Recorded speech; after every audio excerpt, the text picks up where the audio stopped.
సింహరాశి. సింహరాశి వారికి 3 ఆగస్టు నుంచి 9 ఆగస్టు వరకు గల కాలానికి రాశి ఫలితాలు ఏ విధంగా ఉన్నాయి అని ఒక్కసారి మనం విశ్లేషించుకున్నట్టయితే, లాభస్థానంలో గురు శుక్రుల యొక్క సంచారము చాలా చాలా బాగుంది. వ్యయస్థానంలో బుధాదిత్య యోగం బాగుంది. వీరికి అన్ని విషయాలలోనూ జాగ్రత్తలు తీసుకోవాల్సిందే. యోగం బాగుంది కాబట్టి వీరికి స్థాన చలనానికి అవకాశం ఉంటుంది. అది కూడా చాలా మనశ్శాంతితో కూడినటువంటి స్థాన చలనం.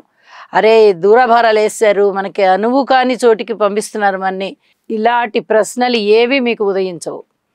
మనకి స్థాన చలనం అయింది, బలానా చోటికి వెళ్ళాలి, పర్వాలేదు వెళ్ళగలం, అక్కడంతా మనకి బాగానే ఉంటుంది. ఈ విధంగా ఉంటుందన్నమాట. కీర్తి ప్రతిష్టలు కూడా బాగుంటాయని చెప్పి తెలియజెప్పచ్చు.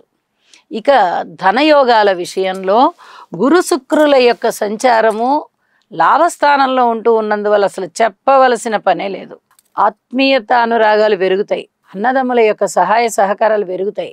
అలాగే సంతానం రీత్యా బాగుంటుంది, పితృవర్గ రీత్యా బాగుంటుంది,